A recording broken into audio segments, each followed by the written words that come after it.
Hello everyone, welcome back to my channel. तो आज की इस वीडियो में हम देखने वाले हैं चरक संहिता सूत्र स्थान का चैप्टर नंबर 26, जिसका नाम है आत्रेय भद्रकाप्यम अध्यायः। वीडियो शुरू करने से पहले वीडियो को लाइक और चैनल को सब्सक्राइब करना ना भूलें। तो चलिए वीडियो शुरू करते हैं। इसमें फर्स्ट और सेकंड श्लोक में ये बताते हैं कि अब इसके बाद किसके बाद यज्ञ पुरुषीय अध्याय, जो ऑलरेडी हमने कवर किया है, और आपने अगर वीडियो नहीं देखी हो तो आप हमारे चैनल पर जाके इस वीडियो को देख सकते हैं। ठीक है, अब इस चैप्टर के बाद ये जो है 25 चैप्टर है ये।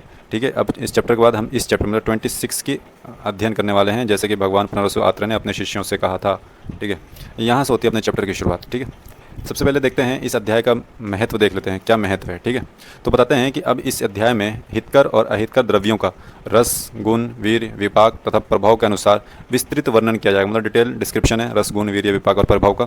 और देखो, ये रस, गुण, वीर्य, विपाक, प्रभाव होने की वजह से ये चैप्टर वेरी वेरी इंपॉर्टेंट हो जाता है, क्योंकि अगर आप ये चैप्टर को अच्छे से कर लेते हो ना, तो आपके द्रव्य गुण मतलब कि समझो कि 50 to 60% क्लियर हो जाएगा, अगर आप रस, गुण, वीर्य, विपाक को अच्छे से समझ गए तो। क्योंकि द्रव्य गुण में है ना, फर्स्ट पेपर में सारे वही हैं, रस के बारे में, गुण के बारे में, वीर्य के बारे में, विपाक के बारे में, एक एक अलग अलग चैप्टर हैं। और साथ ही पेपर 2 की बात करें तो उसमें भी सारे जो द्रव्य हैं ये इसी के आधार पर कर्म करते हैं। मतलब हम इसमें भी देखेंगे क्यों ये सब कर्म करते हैं, लेकिन इसी के आधार पर, रस, गुण, वीर्य, विपाक के आधार पर उसके कर्म होते हैं। तो आपने इस चैप्टर कर लिया, समझ लो कि एक आप तो संहिता तो करोगे ही करोगे कंप्लीट, साथ ही साथ आप द्रव्य गुण को भी अच्छे से आप समझ सकते हैं और अच्छे से उसको पढ़ सकते हो, और समझ के पढ़ने में मज़ा भी आएगा। उसको पढ़ने में क्यों हो रहा है उसमें, नहीं तो फिर रट्टा लगाते रहोगे, इसका ये कर्म है, उसका वो कर्म है, कुछ समझ में नहीं आएगा ये कर्म क्यों है।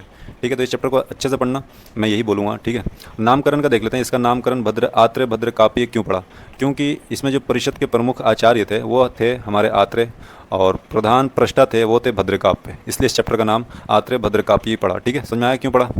अब चलते हैं आगे, यहाँ से होती है अपने चैप्टर की शुरुआत देखा जाए तो। ठीक है, बताते हैं कि इस चैप्टर में जो परिषद के प्रमुख वक्ता थे वो कौन कौन थे। भगवान आत्रेय थे, भद्रकाप्य, देखो टोटल 10 महर्षि इसमें आए थे। ठीक है, टोटल 10 श्रेष्ठ महर्षि थे, जो जिनमें से देखो हम सबके बारे में पढ़ने वाले हैं। पहले कौन कौन है, भगवान आत्रेय हैं, भद्रकाप्य हैं, शाकुंते हैं, मौद्गल्य, पुन्नाक्ष है। देखो श्लोक में भी देखो, आत्रेय, भद्रकाप्य, शाकुंते, पुन्नाक्ष, मौद्गल्य, हिरण्याक्ष कौशिक, कुमार श्री भारद्वाज थे, और राजा वार्योविद थे। और फिर आगे फिर देखो इसमें, अब देखो इसमें अन्य श्रेष्ठ महर्षि में कौन कौन से, कौशिक, हिरण्याक्ष हमने देख लिया, कुमार श्री भारद्वाज भी देख लिया, भारद्वाज, और श्रेष्ठ श्रीमान राजा वार्योविद भी थे। टोटल 7 हो गए, 3 और टोटल 10 महर्षि इसके अंदर शामिल हुए थे इस संभाषा परिषद में। ठीक है, यानी फिर 8वां हो गया अपना विदेह राजा निमि। ठीक है, महामती बड़ीश हो गए, और 10वां हो गया बाहलिक है, ये बाहनिक नहीं है। ठीक है, इसको सही कर लेना, बाहलिक देश के सर्वश्रेष्ठ वैद्य कानकायन थे। ठीक है, इस तरीके से टोटल 10 महर्षि एकत्रित हुए थे।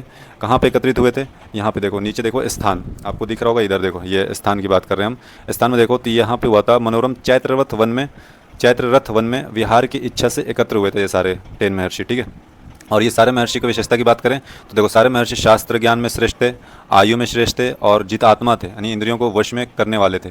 तो यहाँ पे विशेषताएं देख लिया महर्षियों के, नंबर ऑफ महर्षि देख लिया टोटल 10 थे, और स्थान देख लिया कि ये सभा कहाँ पे हुई थी, चैत्ररथ वन में हुई थी। ठीक है, ये सारे देख लिया हमने। अब हम देखने वाले हैं चर्चा का मुख्य विषय क्या था। एकत्रित तो हुए थे, लेकिन एकत्रित क्यों हुए थे, अब इसकी चर्चा करने वाले हैं हम। चैत्ररथ वन में एकत्र बैठे हुए ज्ञानियों के बीच रस के माध्यम से आहार का निश्चय करने के संबंध में अर्थपूर्ण चर्चा प्रारंभ हुई। और चक्रपाणी की टीका है कि रसेन आहार विनिश्चयो रस आहार विनिश्चय, अर्थात रस के द्वारा ही आहार के गुण दोष का निर्धारण किया जाता है। रस इज़ वेरी इंपॉर्टेंट। तो इस अध्याय में देखो, चलो ये किसी काम का नहीं है, आगे चलते हैं, देखते हैं भद्रकाप्य का मत।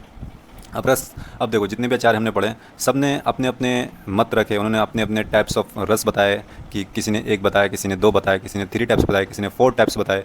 सबका हम पढ़ने वाले हैं कौन से ऋषि ने, कौन से महर्षि ने कितने टाइप्स ऑफ रस बताया। तो सबसे पहले भद्रकाप्य आता है, और ये आप याद मत रखना, मैं आपको एक टेबल में ही पूरा याद करवा दूंगा। ठीक है, अभी आप सिर्फ सुन लो और तर्क देख लेना बस, ताकि आप जब एग्ज़ाम में लिखने बैठो तो अच्छे से समझ के लिखने बैठो। ठीक है, टेबल में तो सिर्फ वो टेबल अपने रस देखेंगे और किसने दिया ये देखेंगे, वो सारे टेबल में आ जाएंगे, लेकिन ये आप इसको कहानी की तरह सुनते जाना कि किस महर्षि ने कितने रस दिए और क्या क्या तर्क दिए। ठीक है, तो सबसे पहले अपना आता है भद्रकाप्य का मत। तो भद्रकाप्य के अनुसार रस केवल एक ही प्रकार का होता है। इन्होंने तर्क दिया कि 5 ज्ञान इंद्रियों के विषय जो होते हैं, जैसे शब्द, स्पर्श, रूप, रस और गंध में, इनमें से एकमात्र जीवा इंद्रिय का जो विषय है, क्या जीवा इंद्रिय का विषय क्या है, रस। तो उसे कुशल वैद्य विद्वान क्या कहते हैं, रस कहते हैं, वही है। तो रस मतलब उन्होंने बताया कि रस रस का यहाँ पे डेफिनेशन बताया कि जो जीवा इंद्रियों के द्वारा जिसे हम ग्रहण करते हैं उसे रस कहते हैं। और जल से अभिन्नता बताया, मतलब जल और रस को दोनों सेम बताया। बोला कि वह रस मूलतः जल से अभिन्न है, मतलब कि जल और रस एक ही वस्तु हैं, इन्होंने ऐसा बताया। अब सिर्फ सुनते जाना, ठीक है। फिर शाकुंते आए, फिर उन्होंने बताया कि अकॉर्डिंग टू शाकुंते रस दो प्रकार का होता है, ठीक है। और इन्होंने बताया कि पहला होता है छेदनीय रस, दूसरा होता है उपशमनीय रस। अब छेदनीय रस किसे कहते हैं? जो शारीरिक दोष और कफ आदि को छेदन कर, ठीक है, उन्हें शरीर से बाहर निकाल दे। शारीरिक दोषों को शरीर से बाहर निकाल दे, उसे छेदनीय रस कहते हैं। और शारीरिक दोषों को जो प्रकोपित हो चुके हैं उनको शरीर के भीतर ही शांत कर दे, उन्हें उपशमनीय रस कहते हैं। फिर आते हैं पुण्णाक्ष आते हैं। इन्होंने बताया कि अकॉर्डिंग टू पुण्णाक्ष देखें तो रस 3 प्रकार का होता है। वो कौन कौन से होते हैं? छेदनीय होते हैं, उपशमनीय होते हैं और साधारण होते हैं। और साधारण रस की परिभाषा उन्होंने बताया कि जो छेदनीय और उपशमनीय दोनों गुणों से युक्त हो, मतलब दोनों गुण उसके अंदर हो, तो उसे ही साधारण रस कहते हैं, ठीक है। और चक्रपाणी के अनुसार यह आग्नेय और सौम्य दोनों तत्वों के मिश्रण से लंघन और बृहन दोनों कार्य करता है, ठीक है, जैसे कि तेल। आगे चलते हैं, अब देखते हैं। देखो अब कौशिक आते हैं। कौशिक के अनुसार कौशिक हिरण्याक्ष के अनुसार रस 4 प्रकार का होता है। वो कौन कौन से होते हैं? स्वादु हितकर, स्वादु अहितकर, अस्वादु हितकर और अस्वादु अहितकर। ये वर्गीकरण जीवा की प्रियता मतलब स्वादु अस्वादु तथा शरीर पर प्रभाव पर आधारित है।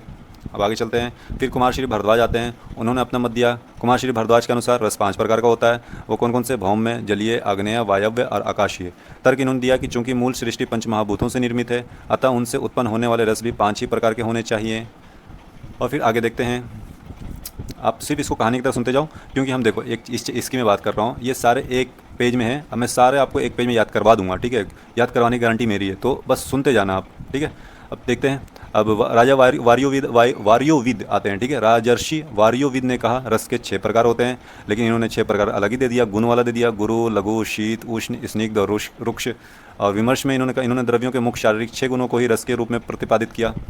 फिर उसके बाद विदेह राजा निमि आते हैं, ठीक है। इन्होंने रस के 7 प्रकार माने, और वो कौन कौन से माने? मधुर, अम्ल, लवण, कटु, तिक्त, कषाय। अगर 6 मान लेते तो ये सही हो जाते, लेकिन इन्होंने 7 माना, जो कि एक एक्स्ट्रा क्षार को भी ऐड कर लिया। इन्होंने तर्क दिया कि स्वाद और मुख में होने वाले अनुभव के आधार पर इन्होंने पारंपरिक 6 रसों के साथ क्षार को भी 7वां रस माना। फिर आते हैं बडिश, ठीक है। बडिश के अनुसार रसों की संख्या 8 होती है। और 8वां रस कौन सा है? देखो 8वां रस को इन्होंने अव्यक्त को ऐड किया। किसमें? इसमें ऐड किया, जो विदेह राजा निमि ने माना था, मधुर, अम्ल, लवण, कटु, तिक्त, कषाय, क्षार। क्षार में एक और ऐड कर दिया अव्यक्त, जिसको टोटल हो गया 8। 8वां रस अव्यक्त था। और अव्यक्त इन्होंने बताया, तर्क दिया कि जीवा से जैसे विभिन्न स्वादों का ग्रहण होता है, वैसे ही जहाँ कोई स्वाद स्पष्ट ना हो, मतलब कोई स्वाद पता ना चले, तो उस स्थिति का भी ग्रहण होता है। यानी कि जो स्वाद पता नहीं चलता उस स्थिति का भी ग्रहण होता है। इसलिए अतः अव्यक्त भी एक रस है। मतलब कि अगर कोई रस आपको स्पष्ट पता नहीं चल रहा कि कौन सा रस है, जैसे पानी पीते हैं, जैसे कुछ पता नहीं चलता कौन सा रस है, तो उसको भी एक रस मान लिया, अव्यक्त बोल लिया, ठीक है। अव्यक्त भी एक रस मान लिया उन्होंने। टोटल इस तरह से 8 हो गए। 7 वो वाला हो गए, मधुर, अम्ल, लवण, कटु, तिक्त, कषाय और क्षार वाले, और एक और जोड़ दिया अव्यक्त। टोटल 8 माना बडिश ने। फिर उसके बाद आते हैं हमारे बाहलिक वैद्य, यहाँ बाहलिक है, ठीक है, यहाँ पे मिसप्रिंटिंग हुई। काकायन आते हैं। काकायन ने बताया कि ये रस की संख्या अपरिमित है, मतलब कि असंख्य है, अनंत है। इन्होंने क्यों ऐसा बताया? बोला कि रसों के आश्रयभूत द्रव्यों के गुण, द्रव्यों के कर्म, स्वादों की विशेषताएं अनंत हैं। चूंकि इनके संयोग और विकार अनगिनत हैं, इसलिए रस भी अनगिनत होते हैं। और उदाहरण इन्होंने दिया कि एक ही मधुर रस गन्ने, दूध और गुड़ में अलग अलग प्रकार का होता है, जिसका अंतर साक्षात सरस्वती भी नहीं समझा सकती। तो इस प्रकार से इन्होंने पूरे बताया, ठीक है। फिर अब आते हैं भगवान पुनर्वसु आत्रेय, ठीक है। वो बताते हैं कि अब देखो, सबसे पहले इन्होंने आंसर दिया कि रस कितने प्रकार के होते हैं। सभी ऋषियों के मतों को सुनकर और उनका विश्लेषण कर भगवान पुनर्वसु आत्रेय ने निर्णय दिया कि रस केवल 6 ही होते हैं। वो कौन कौन से होते हैं? मधुर, अम्ल, लवण, कटु, तिक्त, कषाय, ठीक है। अब इस सबकी खंडन करते हैं सभी आचार्यों, जितने भी अब 9 आचार्य बचे ना, 10 तो हो गए, एक आत्रेय मिला के 10 हो गए। बाकी कितने बचे? 9 आचार्यों को जो पक्ष था, जिन्होंने बताया टाइप्स ऑफ रस बताया, सबका खंडन करने वाले हैं। तो पहला खंडन एक रस का करते हैं। योनि का अर्थ इन्होंने बताया कि योनि का अर्थ होता क्या है? योनि ही आधार कारणम। योनि क्या होता है? आधार कारण होता है। जल इन 6 रसों की उत्पत्ति का मूल कारण है, यानी कि मूल आधार है। जल जो है रसों की उत्पत्ति का कारण है, जल रस नहीं है, वो बताया उन्होंने। भिन्नता का तर्क दिया कि कार्य और कारण हमेशा भिन्न होते हैं। सही बात है। जैसे देखो, कार्य और कारण आपको पता है, आपने अगर फर्स्ट प्रूफ में पढ़ा होगा तो आपको पता होगा कार्य कारण क्या होता है। जैसे धागे से क्या बनना? धागे से कपड़ा बनना। तो धागा क्या है? कारण है। धागा क्या है? कारण है। और कार्य क्या है धागे का? कपड़ा। कपड़ा क्या है? कार्य। तो कपड़ा और धागा दोनों डिफरेंट है, ठीक है, दोनों सेम नहीं हो सकते। वो डिफरेंट, धागे के संयोग से कपड़ा बनता है, धागे से कपड़ा नहीं बनता। धागे जो संयोग होते हैं, कंबाइन होते हैं, तब जाके कपड़े की निर्माण होता है, जब तब जाके कपड़ा बनता है, ठीक है। तो कारण और कार्य डिफरेंट होते हैं, एक नहीं है। इन्होंने ये बताया कि इसलिए रस क्या यहाँ पे कार्य है, और उसका उत्पत्ति किससे हुई? जल से हुई है, तो जल उसका कारण है। तो दोनों के एक मानना भूल है, मतलब गलती है ये। उन्होंने बताया था ना कि कि जल और रस दोनों क्या हैं, एक ही होते हैं। ठीक है, ये किसने बताया था? देखो भद्र से याद है, भद्रकाप्य ने बोला था जल एक है, क्योंकि जल और रस दोनों अभिन्न हैं, मतलब कि दोनों एक ही हैं इसलिए। तो इन्होंने बताया जल और रस दोनों एक नहीं है, एक कार्य है दूसरा कारण है, तो दोनों एक नहीं हो सकते। इसलिए अतः जल रस की योनि होने के कारण रस से भिन्न है, मतलब अलग है। इससे भद्रकाप्य का एक रस पक्ष खंडित होता है, मतलब गलत साबित होता है। ठीक है, अब 2 रस और 3 रस वाले का खंडित करते हैं। देखो 2 रस वाले को क्या बोला इन्होंने? देखो 2 रस कौन से थे? छेदन और उपशमन था। 3 रस वाले में छेदन उपशमन और इन दोनों का संयोग हो जिसमें हो रहा था वो साधारण 3 था। ठीक है, याद करना। तो देखो कर्म बनाम रस, यहाँ पे बताते हैं कर्म वर्सेस रस की बात हो रही है। यहाँ पे छेदन और उपशमन क्या है? रस नहीं है, बल्कि क्या है? ये कर्म है, कार्य है। ठीक है, साधारण की व्याख्या करते हैं इन दोनों कर्मों का परस्पर मिश्रण होना, मतलब दोनों कर्मों को छेदन और उपशमन का मिलना ही क्या है? साधारणत्व है, यानी यह कोई अलग से रस नहीं है। और बताते हैं कि जो क्या करते हैं, जो जमे हुए कफ आदि दोषों को बलपूर्वक उखाड़ ले वो कर्म छेदन। हमने देखा था छेदन का कर्म क्या था? जो दोष आदि जो होते हैं उनको शरीर से बाहर निकाल देते हैं, बिल्कुल उखाड़ कर। ठीक है, फेंक देते हैं शरीर से बाहर। अतः ये रस के भेद नहीं कर्म है। ठीक है, ये भी गलत साबित हुआ, 2 और 3 वाला भी। अब 4 रस वाले आते हैं। 4 रस वालों में कौन कौन सा? स्वादु हितकर और स्वादु अहितकर था। फिर दूसरा क्या, तीसरा चौथा कौन सा था? अस्वादु हितकर और अस्वादु अहितकर था। टोटल इस तरीके से 4 थे। तो स्वादु और अस्वादु क्या है? ये व्यक्ति की अपनी रुचि और इच्छा पर निर्भर करता है। सही बात है, किसी चीज़ को पसंद किसी चीज़ को नापसंद करना वो व्यक्ति पर डिपेंड करता है। व्यक्ति की रुचि किस में है, व्यक्ति की इच्छा क्या है, वो उस पर डिपेंड करता है। और इसी तरीके से हित और अहित ये किस पर डिपेंड करता है? प्रभाव पे है। ये क्या है? शरीर पर होने वाले प्रभाव हैं ये, तो हित अहित। तो इसलिए इन्होंने निष्कर्ष निकाला कि रुचि और प्रभाव के आधार पर रस के 4 भेद मानना सर्वथा अयुक्ति संगत है, मतलब कि ये गलत है ये। ठीक है, इनको भी खंडित किया। 5 रस वाला कौन कौन सा था? याद करो 5 रस में कौन कौन से थे? यहाँ पे थे वो होते ना जो पंचमहाभूत के आधार पर रखा गया था, भौम्य और जल, वायव्य, जलीय, सब उसकी बात हो रही है। तो द्रव्य और रस का संबंध, पंचमहाभूतों के विकार स्वरूप जो द्रव्य हैं वे रसों के आश्रय हैं और रस उनका आश्रयी है। मतलब कि देखो आश्रय तो पता ही है, आश्रय रसों के आश्रय क्या है? द्रव्य। ठीक है, और द्रव्य में कौन रहता है? जो रहता है उसे आश्रयी बोलते हैं। तो आश्रयी क्या है? रस। ठीक है, रस आश्रयी है, और आश्रय किस में रहता है? रस द्रव्य में रहता है। तो यही आश्रय रस हो गया, द्रव्य हो गया, और आश्रयी हो गया रस। तो वे रसों के आश्रय मतलब रसों के द्रव्य हैं, और रस उनका क्या है? आश्रयी है। महाभूतों से द्रव्यों का निर्धारण होता है, रसों का नहीं। ठीक है, अब 5 कारक इस द्रव्य स्वयं 5 कारणों से बनते हैं, जैसे प्रकृति, विकृति, विचार, देश, काल के अधीन होकर कार्य करते हैं। ठीक है, द्रव्य कैसे कार्य करते हैं? इन 5 कारणों के अधीन होकर कार्य करते हैं, न कि विशुद्ध रस के कारण करते हैं। रस के कारण कार्य नहीं करते द्रव्य। ठीक है, याद रखना। अब फिर ये बताते हैं, जो अभी बताया ना, रस 5 कारणों 5 के अधीन होकर कार्य करते हैं, प्रकृति, विकृति, विचार, और कौन सा था? 2 ये देखो, देश और काल। तो इसी को हम थोड़ा सा एक्सप्लेन करने वाले हैं। तो प्रकृति जैसे एग्जाम्पल यहाँ पे दे रखा है कि मूंग जो है कषाय मधुर होते हुए भी, कषाय और मधुर है, तो ये फिर भी ये क्या है? लघु है, जबकि इसको गुरु होना चाहिए था। यदि रस के अनुसार कार्य करता तो क्या होता? कषाय मधुर होने से इसे गुरु होना चाहिए था, लेकिन रस के अनुसार कार्य नहीं कर रहा, ये कार्य करता प्रकृति, विकृति, विचार और देश काल के अनुसार। तो प्रकृति के एग्जाम्पल मिल गया, क्योंकि मूंग कषाय मधुर है, फिर भी ये लघु है। तो अगर रस के अनुसार होता तो क्या होता? गुरु होता। अब विकृति की बात करें, विकृति में तो रूपांतर जो होता है, धान क्या है? गुरु है। अगर पर उसका लावा जो है, लाजा जो होता है, लघु होता है। मतलब और यव शक्तु का पिंड क्या है? गुरु है। शक्तु जो होता है यव का, वो गुरु होता है, पर जब उसको जल में घोल देते हैं तो वो लघु बन जाता है। तो यह रस परिवर्तन नहीं है, बल्कि द्रव्य की विकृति है। रस परिवर्तन नहीं हो रहा है, गुरु लघु हो जा रहा है, ये सब द्रव्य की विकृति है। और विचार मतलब संयोग, इसमें क्या होता है? विचारो द्रव्यांतर संयोग है, मतलब अर्थात 2 द्रव्यों को मिलना क्या विचार है। जैसे मधु और घृत दोनों मधुर हैं, ठीक है, पर समान मात्रा में मिलने से क्या विष बन जाते हैं। यह संयोग का प्रभाव है, रस का नहीं है। याद रखना, ये संयोग का प्रभाव है, रस का नहीं है। इसमें रस का कोई कार्य नहीं है। अब बच्चे 2, देश और काल। यहाँ बताते हैं कि हिमालय की औषधियाँ श्रेष्ठ होती हैं। शरीर के अवयवों में पैर के मांस से छाती और सिर का मांस रस समान होने पर भी अधिक गुरु होता है। जो छाती और सिर का जो मांस रस होता है वो पैर के मांस से अधिक गुरु होता है। जबकि ये दोनों क्या है? शरीर के अवयवी तो हैं, लेकिन ये किस पे डिपेंड कर रहा है? देश पे। देश के आधार पर ये अधिक गुरु हो रहा है, कोई लघु हो रहा है। मतलब कि एक ही शरीर में एक जो शरीर है उसके जो सिर और छाती के जो मांस रस हैं वो गुरु हैं एज़ कम्पेयर टू पैर के मांस रस से। वो क्योंकि बिकॉज देश की वजह से डिपेंड, देश के ऊपर भी द्रव्य अपने कार्य करते हैं देश के अधीन होकर। अब काल में देखें, बाल मूली, मतलब जो बाल मूली में समझ में आया, मतलब कि कम समय वाला मूली जो ज़्यादा दिन का नहीं हो, उसकी बात हो रही है। बाल मूली कम समय की हो कि वो क्या होती है? दोषनाशक होती है। जबकि वृद्ध मूली यानी कि बहुत ज़्यादा टाइम वाली जो मूली होती है वो त्रिदोष प्रकोपित होती है। यानी काल समय की बात है। एक वही मूली एक दोषनाशक होती है, लेकिन जब उसका टाइम ज़्यादा हो जाता है तो वही दोष प्रकोपित हो जाती है। तो चूंकि ये सभी कार्य द्रव्य के 5 अवस्थाओं के अधीन है, अतः महाभूतों के आधार पर रस को 5 मानना उचित नहीं है। तो इन्होंने ऐसा बताया। ठीक है, फिर आता है 6 रस का खंडन करते हैं। वो बताते हैं गुण द्रव्य के होते हैं, ठीक है। गुण द्रव्य के होते हैं, रस के नहीं होते। रस तो गुण है ही, गुण में गुण नहीं होते। उन्होंने यही बताया था कि गुरु, लघु, शीत, उष्ण, स्निग्ध, रुक्ष, ये क्या है? 20 गुण रसों के आश्रयभूत द्रव्य के होते हैं, रस के नहीं। ये सारे जो गुण होते हैं द्रव्य के होते हैं, रस के नहीं होते। गुणों में गुण नहीं होते। न्याय और आयुर्वेद का नियम है कि गुण में दूसरा गुण नहीं रह सकता। इसी को बोला गुना गुणाश्रया ना उक्ता, यानी कि गुण में दूसरा गुण नहीं रह सकता, लेकिन द्रव्य में मोर देन वन गुण रह सकते हैं, ठीक है। रसों में जो लघु, जो हम जो देखते हैं कि रस, ये रस मधुर रस गुरु है, स्निग्ध है, तो रस में नहीं है। वो यही बता रहे हैं कि रस में जो जो गुरु लघु आदि का व्यवहार होता है, यह केवल द्रव्य के साथ रहने के कारण होता है। मतलब किसी द्रव्य में है, वो द्रव्य के गुण है, वो रस के गुण नहीं है, ठीक है, याद रखना। फिर आगे सात रक्ष का खंडन करते हैं। बोलते हैं शार एक द्रव्य है। बोलते हैं कि देखो, शरणात अधोगमन क्रिया योगात शारहा, मतलब अर्थात जो नीचे की ओर गमन या शरण करे वह शार है। क्रिया करना द्रव्य का लक्षण है, रस का नहीं, ठीक है, क्योंकि रस क्या है? गुण है, और गुण क्या होता है? निष्क्रिय होता है। इसलिए क्षार, अपमार्ग आदि अनेक रस वाले द्रव्यों से बनता है, ठीक है। अतः इनसे अनेक रस होते हैं, इसमें अनेक रस होते हैं, जिनमें कटु और लवण की प्रधानता होती है। रस में दूसरा रस नहीं रह सकता, पर द्रव्य में रह सकता है। सात रस का खंडन हो गया। अभी अभी और भी देखो, अब और भी इसका एग्जाम्पल देते हैं। बोलते हैं कि क्षार कोई इंद्रियों से ग्रहण किया जा सकता है, क्षार को कई इंद्रियों से ग्रहण किया जा सकता है, परंतु जैसे अभी देखो, जैसे अभी एग्जांपल दे रहा है, जैसे स्पर्श में शीत का ग्रहण होगा, गंध से गंध जैसे विष रहे, ठीक है ना, गंध विष उसका घ्राण से ग्रहण होगा नहीं, नाक से ग्रहण कर सकते हैं। उसका जो रूप श्वेत है, जो सफ़ेद होता है, चक्षु से ग्रहण कर सकते हैं, ठीक है। स्पर्श में शीत किससे ग्रहण कर सकते हैं? त्वचा से कर सकते हैं। तो इसके विपरीत रस का ग्रहण केवल रसन इंद्रियों से होता है, जबकि क्षार का ग्रहण कई इंद्रियों से हो रहा है, मोर देन वन इंद्रियों से इसका ग्रहण किया जा रहा है। यही बताते हैं कि क्षार को हम भस्म, जल, छानने आदि का विशेष क्रिया द्वारा बनाया जा सकता है, पर रस का निर्माण ऐसे नहीं होता। अतः क्षार द्रव्य है, रस नहीं। तो मतलब ये इन्होंने ये प्रूफ करा, क्षार द्रव्य है, रस नहीं, तो क्षार को रस लेना गलत है।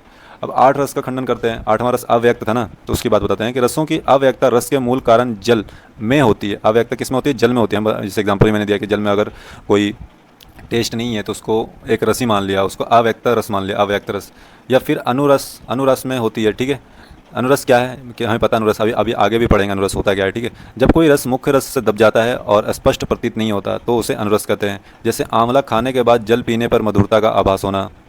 अव्यक्तता रस का कोई स्वतंत्र गुण या 8वां प्रकार नहीं है, बल्कि एक अवस्था है जहाँ पे हमें कोई भी रस की अनुभूति या रस हमें पता नहीं चलता, रस का ग्रहण नहीं होता, ठीक है। ये एक अवस्था है, कोई रसवश नहीं है ये। अतः 8 रस का मत अमान्य है।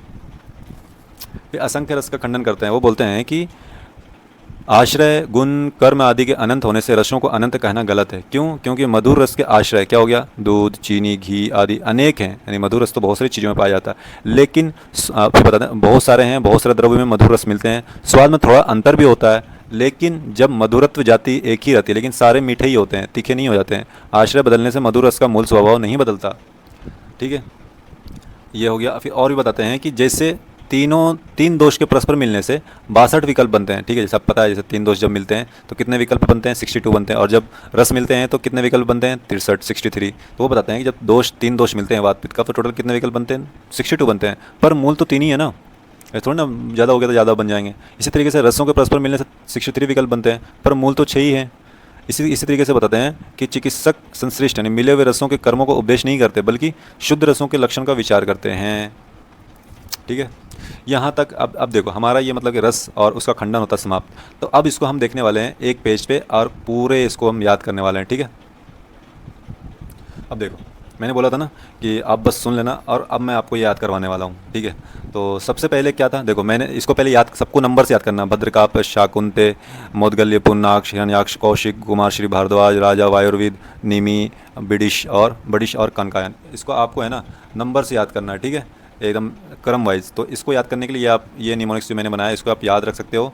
भद्रशाह, पूर्णा, कौशिक, कुमार, राजा, निमि के बड़े काका हैं, ऐसे आप याद रख सकते हो। इसको एक लाइन में एक क्रम में याद हो जाएगा। भद्र से हो जाएगा भद्रकाप, शाह से हो जाएगा शाकुंते, पूर्णा से हो जाएगा पूर्णाक्ष, कौशिक से हो जाएगा कौशिक, वही हिरण्याक्ष कौशिक, कुमार से हो जाएगा कुमार श्री भारद्वाज, राजा से हो जाएगा राजा वार्योविद, निमि से हो जाएगा निमि, और बड़े से हो जाएगा वही बडिश, और काका से हो जाएगा कानकायन। तो आपको नंबर में याद रहेगा। देखो, भद्रकाप, शाकुंते, देखो भ शाह, ठीक है, भशा, पूर्णा, इसका हमने ऐसे याद किया, पूर्णा से याद किया, ठीक है। भशा, पूर्णा क्या है? कौशिक, कुमार, राजा, निमि के, कौशिक कुमार आ जाएगा, ठीक है। कौशिक कुमार, राजा, निमि के क्या है? बड़े काका हैं, ठीक है। निमि के बड़े काका हैं, तो ऐसे आप याद रख सकते हो। अब देखो क्रम में याद रखने के क्या फ़ायदा होंगे। देखो काका ने भद्रकाप ने एक रस्म बोला, शकुंतल ने 2, 3, 4, 5, 6, 7, 8, ये अब असंख्य बताया। तो टाइप्स ऑफ रस, रस की संख्या भी पता चल गया, ठीक है, याद करने की जरूरत नहीं पड़ेगी।